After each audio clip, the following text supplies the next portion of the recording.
How's everybody doing? Choosing a financial planner or a financial advisor is a very important decision for most Canadians, and I think all Canadians. And for me, I mean, it is a lot. It should be a really long-term, ongoing relationship. So I think it's very important to do a little bit of homework and make sure that you ask the right questions. So today I'm going to go over a list of 10 questions that I think that you should ask your financial advisor.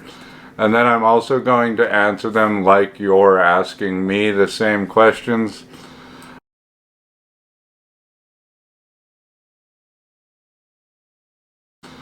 I mean, the first thing is fit, of course, and who knows? How do you ask somebody if you're going to be a good fit together?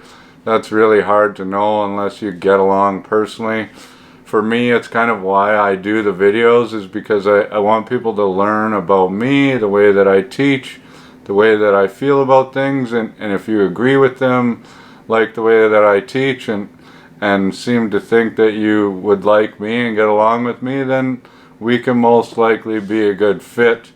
And some people are just going to hate me, and that's totally fine. Or they're just not going to connect with me, and that's fine too. I mean, it's not like I could deal with 30 million Canadians anyways.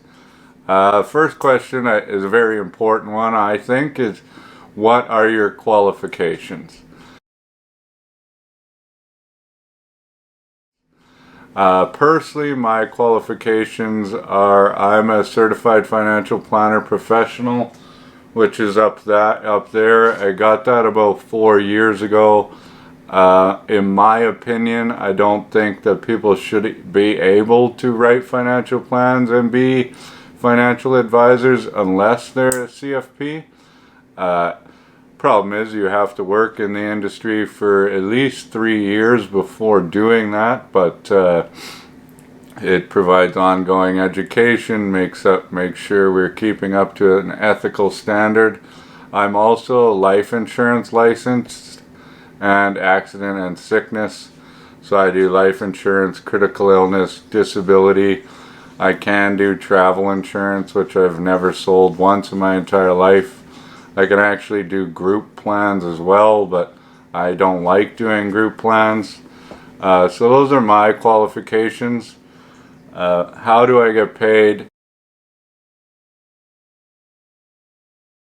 I've done a whole video on this, so I'll try and make it brief. I get paid what is called a referral fee. So if I'm working with somebody, I don't actually touch their money. I recommend that they work with a certain portfolio manager, and the one that I sort of advertise that I work with the most is Wealthsimple. So I will say you should invest your accounts over at Wealthsimple for X reason. I do like them in most cases. In some cases, I have some sort of higher end portfolio managers that I work with. I'm paid a referral fee from the portfolio managers of 0.6%, which is the maximum amount that I'm paid, which can be negotiable in certain cases now that I can sort of change things. So I'm paid, for example, off of a $100,000 account, I'm paid $600 a year or $50 a month to be your financial planner. That's the referral fee. How much do you pay? So that's all that you pay to K4. That's what K4 is paid, is the 0.6%. Just Wealthsimple, for example. So they're going to pay me 0.6% if you move your money over there. Then they're also going to charge my client 0.35%, and then they're going to build a portfolio of low-cost ETFs, which generally cost about 0.2%. So in total, you're paying 1.15%. If you have $100,000 again, you're paying $1,150 a year. There are no other hidden costs or administrative costs involved in that. what's included in that fee. In that fee, I mean, for me, I'm the financial planner. I am not managing the money, so how I need to prove to you that I'm worth what I'm being paid is to provide you with ongoing financial planning advice. So in the very beginning, when I write my first financial plan, I'm actually doing that for free. I'm not getting paid a cent to do this. I'm writing it because I'm hoping that you're going to find some value in it and then continue to work with me and move some money over to Wealthsimple or another portfolio manager I recommend. And that's when you start paying me. So I've written you this initial financial plan that's talking about all aspects of your financial life. And my job is to help you over time put all of that together and then keep tracking towards and exceeding your goals, whatever those goals may be.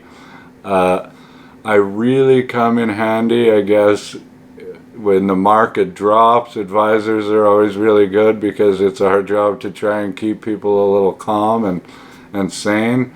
And when there's big life changes, a career change, a child, a wedding, coming up and entering retirement is absolutely huge. That's when there's a lot of decisions to be made. It becomes a really hands-on thing at that time. So that's my job, is to just be your financial planner. I'm your go-to guy. What's my experience? My experience is in 2011, I started at Investors Group Financial Services. Got a lot of really good training there. Learned a lot. Built my own book over the course of about 5 years. Because of a story I've told before, about 3 years ago, I moved on to my own firm. I've been doing this for about 3 years on my own now. It's been fantastic. I've loved it. My experience is with a wide variety of different clients. I don't pick and choose by how much money anybody has, just that they're engaged in their own personal financial situation. So I work with doctors, dentists, entrepreneurs, business owners, real estate agents, just salaried employees, retirees. I've pretty much dealt with every kind of group of people except for farmers. If I'm farmers, you probably want to see somebody that sort of specializes in that area, unless you have some simple needs. But there's a lot of tricky stuff going on. And I mean, I guess unfortunately I don't have any ultra high net worth clients just yet. I don't know if I ever will be. I'm not sure. In my opinion, numbers are just numbers, but that's kind of where I would be lacking, I guess. What's my approach? My approach is to be the best financial planner that I can be by always learning, by always teaching my clients, and I like to think of myself as my client's family physician. I'm the guy that kind of sits down with you and knows all aspects of what's going on in your life, and I'm going to give you the majority of the advice and the fixes that you need. But every once in a while, you're going to need a specialist opinion. Maybe you need a will, maybe you have a legal problem, maybe you have a real estate problem. So we're going to work together with your accountant, your lawyer, your mortgage broker, your banker, as the specialists that are dealing with those little things that come up. And I'm just sort of the guy that you always come to, and then I'm helping you understand all of it. I'm doing the checkups after, and I hope it's a long-term relationship like that. Does anyone else benefit from our relationship? The answer to that is kind of tricky, I guess. If I was to refer you to a real estate agent or a lawyer or an accountant or whatever, well, sure, they're going to make money off of you, but I'm not referring you to them because they're paying me any money.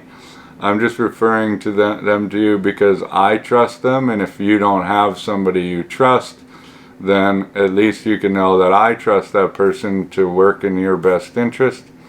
And I guess a company like Wealthsimple or any of my other portfolio managers, those companies do benefit from me saying you should go and work with these guys because they're going to be charging you their fee as well.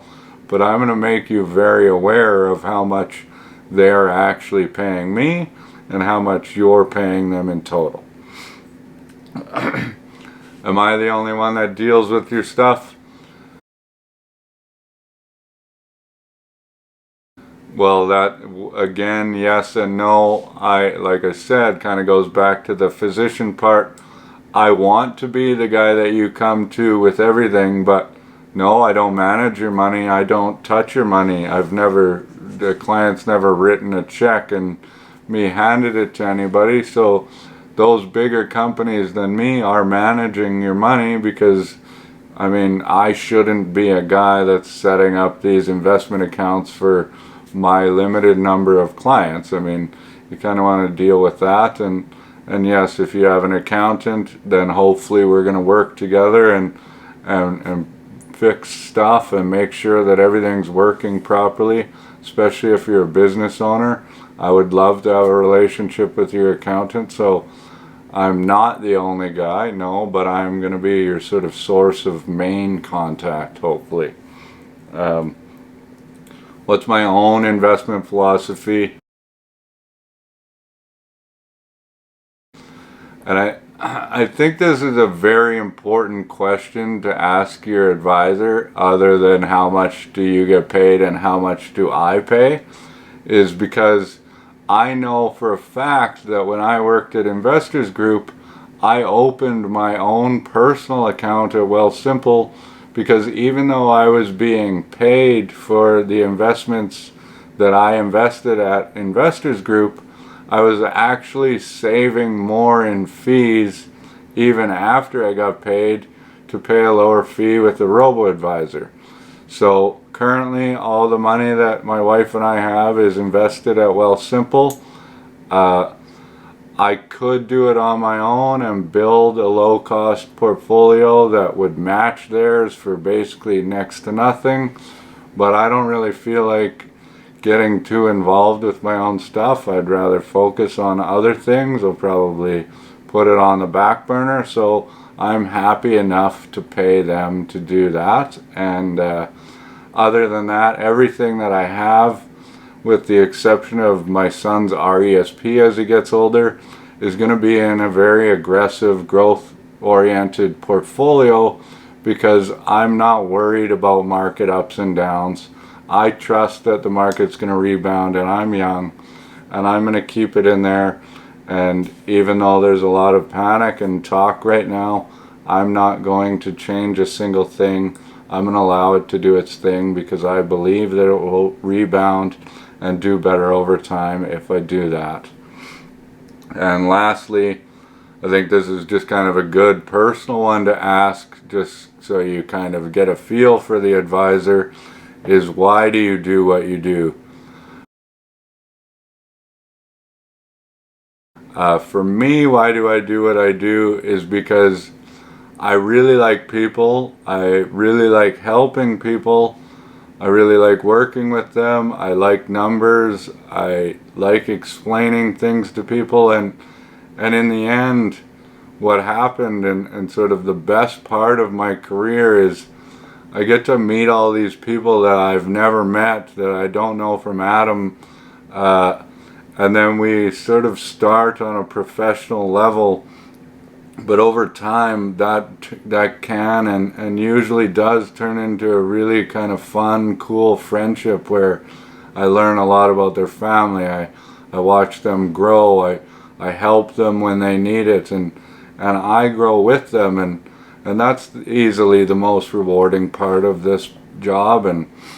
And when they grow, I get to grow, personally and financially with them as well. So it's sort of a win-win scenario.